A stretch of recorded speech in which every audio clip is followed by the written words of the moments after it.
दोस्तों नमस्कार, मैं हूं सुरेश और आप सभी लोग देख रहे हैं टेक्सटाइल एडवाइज़र। दोस्तों आज के वीडियो में हम आपके साथ में डिस्कस करने जा रहे हैं सॉफ्ट फ्लो डाइंग मशीन का स्ट्रक्चर और उसका वर्किंग प्रिंसिपल। आज के वीडियो में हम आपको ये भी बताएंगे कि सॉफ्ट फ्लो डाइंग मशीन के एडवांटेजेस क्या होते हैं, मतलब लाभ क्या होते हैं। तो गाइस, इसके पहले कि मैं डिस्कशन शुरू करूं, मैं आप सभी लोगों से रिक्वेस्ट करूंगा कि आप सभी लोग मेरे चैनल को सब्सक्राइब कर लीजिए, साथ साथ में साइड में लगा हुआ बेल आइकन का बटन दबा दीजिए, जिससे कि मेरे आने वाले अपकमिंग वीडियोज़ के नोटिफिकेशन आप तक पहुंचते रहें। तो गाइस, टॉपिक मैंने आपको बता दिया, तो डिस्कशन शुरू करते हैं। गाइस, जो हमारी टेक्सटाइल डाइंग होती है, तो टेक्सटाइल डाइंग को करने के 3 तरीके होते हैं। तो या तो वो बैच डाइंग प्रोसेस के थ्रू होता है टेक्सटाइल डाई मटेरियल, या वो कंटिन्यूस डाइंग के थ्रू होता है, या सेमी कंटिन्यूस डाइंग के थ्रू होता है। तो गाइस, जो बैच डाइंग प्रोसेस होती है वो टेक्सटाइल डाइंग मटेरियल को डाई करने के लिए कॉमनली यूज़ की जाती है। और गाइस, जो बैच डाइंग प्रोसेस होती है वो 3 प्रकार की होती है। और पहला जो टाइप होता है इन विच फैब्रिक इज सर्कुलेटेड, मतलब ऐसी मशीन या ऐसी प्रोसेस जिसके अंदर हमारा फैब्रिक मूव करता है या सर्कुलेट करता है। गाइस, दूसरा टाइप होता है बैच डाइंग का, तो उसके अंदर जो हमारा डाई बाथ होता है या डाइंग लिक्विड होता है वो सर्कुलेट करता है। गाइस, तीसरा जो मेथड होता है या तीसरा टाइप होता है बैच डाइंग का, तो उसके अंदर आपका फैब्रिक भी सर्कुलेट होता है और आपका जो डाई बाथ है वो भी सर्कुलेट होता है। तो गाइस, जो हमारी सॉफ्ट फ्लो मशीन होती है तो उसके अंदर हमारा डाई बाथ भी सर्कुलेट होता है और हमारा फैब्रिक भी सर्कुलेट होता है। जो हमारी सॉफ्ट फ्लो डाइंग मशीन होती है गाइस, तो वो नीटेड कपड़े और जो हमारे वोवन फैब्रिक होते हैं जिनके कंस्ट्रक्शन लूज होते हैं या जीएसएम कम होता है, तो ऐसे फैब्रिक की डाइंग रोप फॉर्म में सॉफ्ट फ्लो मशीन के थ्रू की जाती है। और जो हमारी सॉफ्ट फ्लो मशीन होती है वो वोवन लाइटवेट फैब्रिक और पाइल फैब्रिक को डाई करने के लिए बहुत सूटेबल होती है। गाइस, अब मैं आपको सबसे पहले बता देता हूं कि जो हमारी सॉफ्ट फ्लो डाइंग होती है उसके लाभ क्या होते हैं, मतलब advantages of soft flow dyeing machine. तो जो पहला एडवांटेज होता है सॉफ्ट फ्लो डाइंग मशीन का, तो उसके अंदर क्या होता है गाइस, यदि आप अपने कपड़े को सॉफ्ट फ्लो डाइंग मशीन के अंदर डाई करते हैं तो वहाँ पे जो लिक्विड का यूज होता है या पानी का यूज होता है वो कम हो जाता है। गाइस, दूसरा जो हमारा एडवांटेज होता है तो उसके अंदर क्या होता है कि जब हम कपड़े को सॉफ्ट फ्लो मशीन के अंदर डाई करते हैं तो वहाँ पे कपड़े के अंदर डाइंग के दौरान एब्रेशन कम होता है, जिससे कि डिस्टॉर्शन कम होता है। डिस्टॉर्शन का मतलब होता है कि जो आपका कंस्ट्रक्शन है फैब्रिक का वो डिस्प्लेस ना हो। तो डिस्टॉर्ट अगर हो जाएगा तो आपका जो कपड़ा होता है वहाँ पे यार्न डिस्प्लेस हो जाते हैं, बट सॉफ्ट फ्लो डाइंग के अंदर आपके जो थ्रेड्स होते हैं फैब्रिक के वो डिस्प्लेस नहीं होते हैं। गाइस, दूसरा जो लाभ होता है इसके अंदर, तो उसके अंदर पिलिंग भी नहीं होती है और तीसरा क्रीजिंग भी नहीं आती है। जो तीसरा एडवांटेज है आपका सॉफ्ट फ्लो डाइंग मशीन का, गाइस, यदि हम किसी भी कपड़े को सॉफ्ट फ्लो मशीन के अंदर रिंज करते हैं तो वहाँ पे रिंजिंग की जो एफिशिएंसी होती है वो बेटर होती है। गाइस, जो हमारा सॉफ्ट फ्लो मशीन होता है तो उसके अंदर क्या होता है कि जो हमारा कपड़ा होता है बिल्कुल टेंशन फ्री चलता है, वहाँ पे कोई टेंशन नहीं होता कपड़े के ऊपर जब वो मूव करता है मशीन के अंदर। तो टेंशन ना होने की वजह से जो कपड़े की आफ्टर वॉशिंग श्रिंकेज होती है वो इम्प्रूव हो जाती है। और गाइस, जो सॉफ्ट फ्लो डाइंग मशीन होती है तो उसके अंदर केमिकल कॉस्ट जो होती है डाइंग की वो कम होती है। उसका कारण ये होता है कि जो मटेरियल लिक्विड रेशियो कम होता है, तो इसलिए आपकी जो केमिकल कॉस्ट होती है वो भी कम हो जाती है। गाइस, अगला एडवांटेज, तो इसके अंदर गाइस क्या होता है कि यदि आप कपड़े की डाइंग सॉफ्ट फ्लो मशीन से करते हैं तो लिक्विड यूज कम होने के वजह से जो हमारा इफ्लुएंट ट्रीटमेंट कॉस्ट होता है वो घट जाता है। और अगला एडवांटेज होता है कि सॉफ्ट फ्लो डाइंग से यदि हम कपड़े की डाई करते हैं तो वहाँ पे जो स्टीम कॉस्ट होती है या एनर्जी कॉस्ट होती है वो भी घट जाती है। उसका भी कारण वही होता है कि मटेरियल लिक्विड रेशियो जो कम होता है उससे आपको कम पानी गर्म करना पड़ता है, और आप जब कम पानी गर्म करते हैं तो आपकी स्टीम कॉस्ट घट जाती है। और अगला एडवांटेजेस होता है गाइस, जो हमारे लाइट वेट फैब्रिक होते हैं या ऐसे फैब्रिक जिनका कंस्ट्रक्शन लूज होता है, तो उनको यदि हम सॉफ्ट फ्लो मशीन में डाई करते हैं तो उन कपड़ों के अंदर स्लीपेज आने की संभावना ख़त्म हो जाती है। गाइस जो नेक्स्ट एडवांटेजेस है तो वो देखिए, जो सिंथेटिक फैब्रिक होते हैं और ऐसे सिंथेटिक फैब्रिक जिनके ऊपर colour fixation after boiling point या अबव बॉइलिंग पॉइंट होता है, तो ऐसे कपड़ों की डाइंग भी हम सॉफ्ट फ्लो डाइंग या HTHP सॉफ्ट फ्लो डाइंग के द्वारा कर सकते हैं। और जो 10वां एडवांटेज होता है गाइस वो होता है the fabric filling properties are also improved, तो ये मैं आपको बता चुका हूँ। और जो लास्ट एडवांटेज होता है और बहुत इम्पोर्टेंट एडवांटेज होता है किसी भी सॉफ्ट फ्लो डाइंग मशीन का, वो ये होता है कि यदि हम आप अपने कपड़े की डाइंग सॉफ्ट फ्लो मशीन के द्वारा करते हैं, कपड़े की डाइंग इवन होती है, या यूँ कहें कि जो कपड़े के सेल्वेजेज होते हैं उनका शेड और कपड़े के सेंटर का शेड बिल्कुल एक समान होता है, वहाँ पर कहीं पर भी डिफरेंस नहीं होता है। गाइस अब मैं आपको बताता हूँ कि types of soft flow dyeing machine, मतलब सॉफ्ट फ्लो डाइंग मशीन कितने प्रकार की होती है। तो गाइस देखिए यहाँ पर एक होती है multi nozzle soft flow dyeing machine, दूसरी होती है high temperature high pressure soft flow dyeing machine, एक होती है simple soft flow dyeing machine. Guys अब देखिए हम सॉफ्ट फ्लो मशीन के अंदर कौन कौन से प्रोसेस कर सकते हैं। तो देखिए यहाँ पे various processes involve in soft flow machine, तो ये दिखाए हुए हैं मैंने आपको। आप स्कोरिंग एंड ब्लीचिंग कर सकते हैं, डाइंग कर सकते हैं, कपड़े की वॉशिंग कर सकते हैं, न्यूट्रलाइजिंग कर सकते हैं, और जो कोई डाइड फैब्रिक है उसकी हम स्ट्रिपिंग भी कर सकते हैं, मतलब कलर हटाने का भी प्रोसेस हम सॉफ्ट फ्लो डाइंग मशीन के अंदर कर सकते हैं। अब गाइस बात करते हैं structure and working principle of soft flow machine. तो इसके अंदर आप देखिए यहाँ पे ये सॉफ्ट फ्लो मशीन दिखाई हुई है। तो गाइस आप पिक्चर देख लीजिए सॉफ्ट फ्लो मशीन की।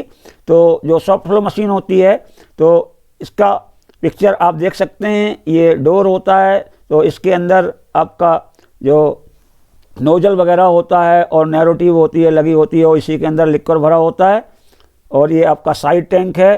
तो गाइस अब मैं आपको दिखाता हूँ schematic diagram of soft flow dyeing machine. तो यहाँ पे आप देखिए ये स्कीमेटिक डायग्राम है किसी भी सॉफ्ट फ्लो मशीन का। तो आप यहाँ पे देखेंगे 1 नंबर क्या है आपका डाई ऑटोक्लेव है, और 2 नंबर है आपका सर्कुलेशन सिस्टम। तो आपका 2 नंबर ये सर्कुलेशन सिस्टम है। तो यहाँ पे जो पंप लगा होता है तो पंप फीड करता है कलर को, और कलर इसके अंदर जाता है, तो ये आपके नोजल में जाता है। गाइस तीसरा नंबर देखिए आपका, तीसरा नंबर ये है। तो तीसरा नंबर डाई बाथ पंप है, तो यहाँ पे पंप लगा होता है। और आपका चौथा नंबर हीट एक्सचेंजर है, ये आपका हीट एक्सचेंजर है। और 5वां नंबर आपका डाई बाथ फिल्टर है। तो देखिए यहाँ पे 5वां नंबर आपका डाई बाथ फिल्टर ये है, यहाँ पे आपका ये फिल्टर लगा होता है जो आपके सर्कुलेटिंग लिक्विड को क्लीन करता रहता है। और 6वां नंबर नोजल और ओवरफ्लो, तो ये आपका यहाँ पे नोजल लगा हुआ है 6वां नंबर, ये नोजल है आपका। और 9वां नंबर देखिए सीम डिटेक्टर है, तो 9वां नंबर ये है, तो ये सीम डिटेक्टर है, ये कपड़े के अंदर जब जो स्टिचिंग का जॉइंट आता है उसको ये डिटेक्ट करता रहता है। और 10वां नंबर है एडिशन टैंक, तो ये साइड टैंक बोल सकते हैं या एडिशन टैंक बोल सकते हैं। गाइस इस तरीके की भी सॉफ्ट फ्लो डाइंग मशीन होती है। तो इसमें आप देखेंगे कि ये 3 नोजल लगे हुए हैं, मतलब मल्टी नोजल मशीन है ये, 1 2 3 है ये अंदर लगे होते हैं। ये साइड टैंक है आपका, और बकाया का सारा सिस्टम ऊपर लगा होता है इसके अंदर। और इसका भी यदि आप स्कीमेटिक डायग्राम देखेंगे तो कुछ इस तरीके से दिखाई देगा। ये सिलेंड्रिकल टाइप का है, और ये डोर होता है, यहाँ से कपड़ा लोड होता है, और ये आपका नोजल लगा हुआ है। बकाया यहाँ पे देखेंगे आप तो ये पंप लगा हुआ 4 नंबर, और ये आपका PTFE इनर लाइनिंग होती है, और आपका 2 नंबर हीट एक्सचेंजर है ये, और ये 1 नंबर आपका डिलीवरी ट्यूब है या नैरो ट्यूब भी बोलते हैं इसको, और 6 नंबर ओवरफ्लो चैम्बर है, तो 6 नंबर ओवरफ्लो चैम्बर ये हो गया आपका, और 8 number loading door with inspection window, ये आपका लोडिंग डोर हो गया, और 9 नंबर अनलोडिंग रील है, तो ये अनलोडिंग रील होती है, इससे लोड करते हैं, इससे अनलोड करते हैं। तो लगभग प्रिंसिपल चाहे मल्टी नोजल हो चाहे सिंगल नोजल हो सेम ही होता है, बट यदि मल्टी नोजल होती है तो उसके अंदर नंबर ऑफ नोजल्स ज़्यादा होते हैं। गाइस, जो हमारी सॉफ्ट फ्लो मशीन होती है तो उसके अंदर जो हमारा फैब्रिक सर्कुलेट होता है मशीन के अंदर वो रोप फॉर्म में होता है, तो रोप फॉर्म में फैब्रिक सर्कुलेशन होने की वजह से हम इस मशीन को रोप डाइंग मशीन भी कहते हैं। गाइस, अब मैं आपको डिटेल में बताता हूं कि हमारी जो सॉफ्ट फ्लो मशीन होती है या सॉफ्ट फ्लो डाइंग मशीन होती है उसका स्ट्रक्चर क्या होता है और उसका वर्किंग प्रिंसिपल क्या होता है। तो सबसे पहले बताता हूं fabric loading and unloading system. तो गाइस, क्या होता है कि जो हमारा सॉफ्ट फ्लो मशीन होता है उसके अंदर जो फैब्रिक सर्कुलेट होता है वो एंडलेस फैब्रिक के रूप में होता है या एंडलेस रोप के रूप में होता है। तो हम सबसे पहले क्या करते हैं कि जो कपड़े के या फैब्रिक के थान होते हैं या पीस होते हैं तो उनको हम सिलाई कर देते हैं, एक दूसरे से जोड़ देते हैं, तो उससे क्या होता है एक कंटिन्यूस लेंथ प्राप्त हो जाती है फैब्रिक की। इसके बाद में गाइस क्या होता है कि जो हमारी मशीन होती है तो वहाँ पे कमीशनिंग के दौरान जब मशीन की कमीशनिंग की जाती है या मशीन की बनाई होती है तो वहाँ पे क्या होता है गाइस कि फैब्रिक पैसेज के थ्रू या जहाँ पे फैब्रिक चलना है आपका वहाँ पे एक अच्छी टेंसाइल स्ट्रेंथ की कॉटन की टेप हम वहाँ पे डाल देते हैं। और इसके बाद में गाइस क्या करते हैं कि जो हमारा फैब्रिक होता है जो हमने सिलाई की है कंटिन्यूस लेंथ बनाई है उसका हम अपर एंड लेते हैं और जो हमारी कॉटन टेप होती है तो उससे हम बांध देते हैं। और इसके बाद में क्या होता है गाइस कि जो टेकअप रोलर होता है या ड्राई व्हील होता है वो कपड़े को मशीन के अंदर ले जाता है, और जब थोड़ा सा कपड़ा अंदर चला जाता है इसके बाद में हम क्या करते हैं कि जो हमारी कॉटन टेप का लोअर एंड होता है उसको हम हल्के से बाहर खींच लेते हैं, और हम तब तक बाहर खींचते हैं जब तक कि जो कपड़े का हमने अपर एंड फीड किया था मशीन के अंदर वो बाहर की तरफ ना आ जाए। जब वो बाहर की तरफ आ जाता है उसको वहीं पर छोड़ देते हैं और हम जो कॉटन टेप होती है उसको हटा लेते हैं। इसके बाद में जो फैब्रिक की जो लोडिंग होती है वो कंटिन्यू रहती है जब तक कि आपका फैब्रिक का लास्ट एंड या लोअर एंड नहीं आ जाता है, और इसके बाद में हम अपर एंड और लोअर एंड की स्टिचिंग कर देते हैं और एक एंडलेस फैब्रिक बना देते हैं। गाइस, अब क्या होता है गाइस कि जो हमारा फैब्रिक लोडिंग और अनलोडिंग डोर होता है उसको क्लोज कर दिया जाता है। गाइस, यदि फैब्रिक की अनलोडिंग करनी है तो क्या होता है कि जो हमारा फैब्रिक होता है उसको बाहर लिया जाता है मशीन से, तो उसके लिए एक अनलोडिंग रील लगी होती है, तो उसके थ्रू हम कपड़े को बाहर लेते हैं। और गाइस, जो फैब्रिक होता है वो क्लॉथ ट्रॉली में कलेक्ट होता रहता है, और जब सारा कपड़ा आपका बाहर निकल आता है तो हम क्या करते हैं कि जो कॉटन टेप हमने पहले निकाल के बाहर कर दी थी उसको दोबारा से फैब्रिक पैसेज के अंदर इंसर्ट कर दी जाती है। गाइस, एक पार्ट होता है डाई ऑटोक्लेव और मैन डाई वेसल। तो गाइस देखिए, जो हमारा डाई ऑटोक्लेव और मैन डाई वेसल होता है वो कोरोजन रेजिस्टेंट या ऐसी स्टील जिसके अंदर जंग नहीं लगती, तो इस तरीके की स्टेनलेस स्टील से बना होता है। तो बेसिकली होता क्या है कि जो हमारा डाई ऑटोक्लेव होता है या मैन डाई वेसल होता है वो हाई प्रेशर वेसल होता है, और जो डाई बाथ होता है तो इसी ऑटोक्लेव के अंदर भरा जाता है, और जो फैब्रिक होता है तो इसी ऑटोक्लेव के अंदर लोड किया जाता है। और इस ऑटोक्लेव के ऊपर एक लीक प्रूफ लिड लगाया जाता है या ढक्कन लगाया जाता है। तो ये जो ढक्कन होता है इसका काम होता है कि लोडिंग अनलोडिंग के दौरान जो हमारी पैसेज होता है फैब्रिक को अंदर जाने के लिए वो प्रदान करता है। गाइस, इसके बाद में आता है आपका नोजल और overflow tube and fabric transport system. तो नोजल कैसे वर्क करता है और जो हमारा कपड़ा होता है सॉफ्ट फ्लो मशीन के अंदर वो किस तरीके से सर्कुलेट होता है, तो गाइज मेरे वीडियो को अंत तक जरूर देखते रहिए, तभी आपको सारा टॉपिक अच्छे तरीके से समझ में आएगा। तो गाइज होता क्या है कि जो कपड़े का फॉर्म होता है वो रॉ फॉर्म में हो जाता है, और ये जो कपड़ा होता है स्लाइटली मूव करता है, जो नोजल होता है या नैरो ट्यूब होती है उसके अंदर से, और लिक्विड भी मूव करता है और कपड़ा भी मूव करता है। और जो कपड़े का ट्रांसपोर्टेशन होता है वो एक माइल्ड मैकेनिकल एक्शन क्रिएट करता है, और जो हमारा डाई लिक्विड होता है वो नोजल को फीड किया जाता है एक हाई प्रेशर पंप के द्वारा।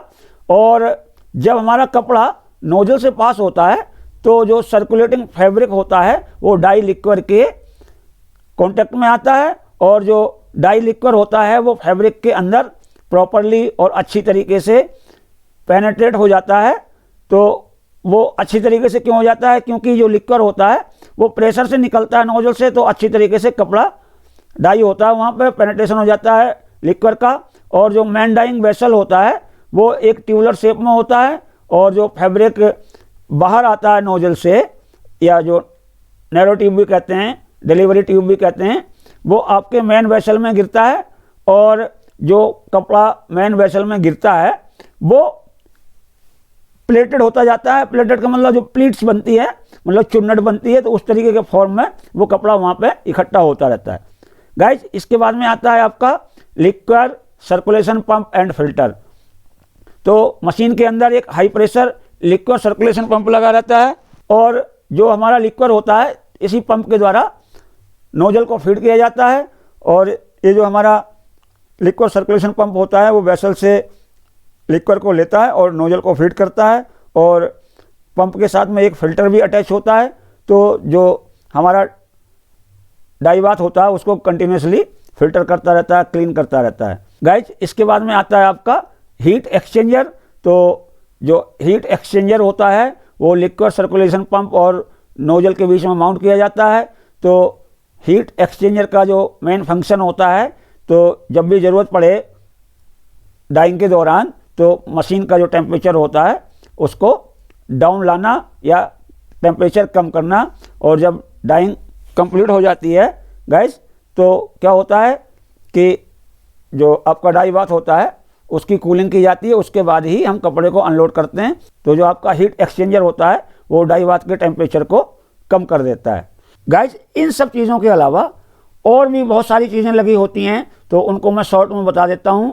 जैसे कि आपका एडिशन टैंक या साइड टैंक। तो गाइस होता क्या है कि साइड टैंक के अंदर जो हम डोजिंग करते हैं कलर की, तो पहले उसका हम सॉल्यूशन बना लेते हैं डाई का, उसके बाद में साइड टैंक में उसको डाल दिया जाता है। और जो डोजिंग होती है कलर की वो कंट्रोल डोजिंग करते हैं, मतलब कलर को धीरे धीरे धीरे करके हम पानी के अंदर मिलाते जाते हैं। तो उससे क्या होता है कि जो कपड़े की जो डाइंग होती है वो इवन डाइंग होती है। और सीम डिटेक्टर होता है, तो सीम डिटेक्टर का काम होता है जब भी जॉइंट होता है वहाँ पे, तो वहाँ पे होता क्या है कि जो आपके कपड़े का जो रोप का डाया होता है तो वो थोड़ा सा ज़्यादा होता है, मोटा हो जाता है, क्योंकि दोनों कपड़े आपस में जुड़ते हैं ना। तो वो सीम डिटेक्टर उसको डिटेक्ट करता है कि यहाँ पे जॉइंट आ रहा कपड़े का, तो वहाँ पे कपड़े को पास होने में मदद करता है। और गाइस आप इस स्कीमेटिक डायग्राम के माध्यम से भी इस शॉप फ्लो मशीन की वर्किंग समझ सकते हैं। तो होता क्या है गाइस कि ये आपका पूरा जो वेसल है, जिसको हम डाई बाथ वेसल भी बोलते हैं या ऑटोक्लेव भी बोलते हैं, डाई ऑटोक्लेव बोलते हैं। तो इसके अंदर कैसे करते हैं कपड़े की लोडिंग, देखिए। तो यहाँ पे आपने फैब्रिक की ट्रॉली को खड़ा कर लिया, और खड़ा करने के बाद में आपने क्या किया कि जो ट्रॉली के अंदर जो कपड़ा पड़ा उसका ऊपरी सिरा है, तो उसको हम क्या करते हैं कि यहाँ पे जो पैसेज में डोरी पड़ी होती है, एक यहाँ पे निकली होती है, इसका सिरा यहाँ निकला होता है, तो इस पर हमने कपड़े की जो ऊपर का सिरा है उसको बांध दिया, और इसके बाद फिर हम इसको चालू कर देते हैं। जब हम इसको चालू करते हैं तो ये जो फैब्रिक है वो इधर को जाता है, और उस टाइम पे जो मशीन का सर्कुलेशन होता है या पंप वगैरह है उसको सबको चालू कर देते हैं। तो क्या होता है, यहाँ पे प्रेशर पड़ता है तो ये कपड़ा इधर की ओर जाना चालू हो जाता है, और इधर से ये कपड़े को ट्रॉली से लिफ्ट करता रहता है, ये इस तरीके से घूमता है। तो सारा कपड़ा जब इसमें आ जाता है लास्ट पे आ गया, तो जो आपका लास्ट वाला एंड होता है जो बॉटम एंड है या लोअर एंड होता है फैब्रिक का, जो ट्रॉली के अंदर सबसे नीचे होता है, तो उसको और जो फैब्रिक का अपर एंड था उन दोनों को हम स्टिच कर देते हैं और एंडलेस फैब्रिक बना देते हैं उसको। और इसके बाद में गाइस क्या करते हैं कि हम इसको बंद कर देते हैं। इसके बाद में अपनी प्रोसेस चालू करते हैं। तो प्रोसेस चालू करने में क्या होता है गाइस कि ये जो हमारा पंप है, 4 नंबर पंप है, ये कनेक्ट है आपके यहाँ से। तो यहाँ से ये आपका जो डाइंग लिक्विड है उसको लेता है और लेके यहाँ से फीड करता है और यहाँ से इधर जाते हुए ये जो आपका नोजल है इससे फीड होता है। तो बहुत प्रेशर से जो हमारा डाई लिक्विड होता है वो निकलता है और कपड़ा डाई लिक्विड के कांटेक्ट में आता है और कलर पेनिट्रेट होता जाता है। और ये जो इसका जो प्रेशर होता है डाई लिक्विड का, वो कपड़े को इधर मूव कराता है, इधर मूव कराता है। तो जब ये आपकी जो डिलीवरी ट्यूब है या नैरो ट्यूब है, तो यहाँ से जब फैब्रिक निकलता है बाहर, तो ये प्रेशर की वजह से ये प्लीट होता जाता है, ये प्लीट होता जा रहा है और इधर से कपड़ा लिफ्ट हो रहा है। तो इधर जगह खाली होती जाती है, जब तो इधर जगह खाली हो गई तो इधर का कपड़ा फिर इधर को आ जाता है। तो ये प्रोसेस कंटिन्यू रहता है और आपके कपड़े की डाइंग होती रहती है। इसके अंदर कंप्यूटराइज सिस्टम भी लगे होते हैं। तो कंप्यूटराइज सिस्टम में क्या होता है कि आपको किस प्रोसेस के लिए कितनी टाइमिंग देनी है, आपको कलर की डोजिंग कितनी देर में करनी है, आपको टेम्परेचर कितना रखना है, वो सब आप अपने कंप्यूटर के अंदर फीड कर देते हैं। तो आपकी जो डाइंग होती है एफिशिएंटली और एक्यूरेटली हो जाती है। तो गाइज इस तरीके से मैंने आपके साथ में डिस्कस किया कि सॉफ्ट फ्लो डाइंग मशीन क्या होती है और सॉफ्ट फ्लो डाइंग प्रोसेस के एडवांटेजेस क्या होते हैं, किसी भी सॉफ्ट फ्लो डाइंग मशीन का स्ट्रक्चर क्या होता है और उसका वर्किंग प्रिंसिपल क्या होता है। तो गाइस देख के बताइए मेरा वीडियो कैसा लगा। यदि आपको मेरा वीडियो पसंद आए तो आप लाइक का बटन दबाएं, अपने दोस्तों में शेयर करें। और गाइस यदि आपने अभी तक मेरे चैनल को सब्सक्राइब नहीं किया है तो कृपया मेरे चैनल को सब्सक्राइब कर लीजिए। साथ साथ में साइड में लगा हुआ बेल आइकन का बटन दबा दीजिए, जिससे कि मेरे आने वाले अपकमिंग वीडियोज़ के नोटिफिकेशन आप तक पहुँचते रहें। धन्यवाद।